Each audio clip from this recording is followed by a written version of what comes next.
New tonight, days after arriving back on land, we're talking to a Rhode Island family who was aboard the cruise ship that sailed into a vicious storm. The family tells us it was a scary experience they'll likely never forget. A family vacation turned into something they weren't exactly expecting. John Mercurio of Warwick and his family were on the Royal Caribbean Anthem of the Seas, the ship that was caught in a violent storm Sunday. They were supposed to cruise to the Bahamas, but the storm, which packed hurricane-force winds and 30-foot waves, changed their plans.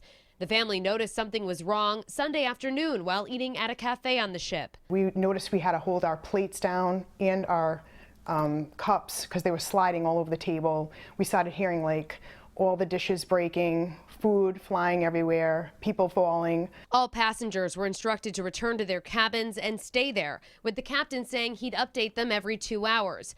But 2 hours turned into 10 hours. When one announcement mentioned that the Coast Guard had been contacted, Mercurio says that's when he really got worried. We had a balcony room, so I looked out and you could really see some high seas, and it was quite scary to even look out there. And the wind and the rain, and you could hear it howling, so it was pretty intense. And while they were in the room all that time, the family says the crew only gave them bottled water, apples, peanut M&Ms, and Snickers bars. They tried to sleep, but the sounds of things crashing around them made it difficult. The ship was turned to a 45-degree angle, and basically everything you had was up against the door by the next morning. They say passengers were told not to take pictures, but Michelle managed to snap this one of the mangled deck chairs. The family says they didn't even realize how bad the situation was until they got home Wednesday night and saw the news reports. But they're just happy to be home and safe.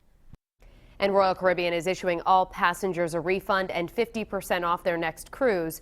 The cruise line says it's working on, quote, strengthening its policy on avoiding storms.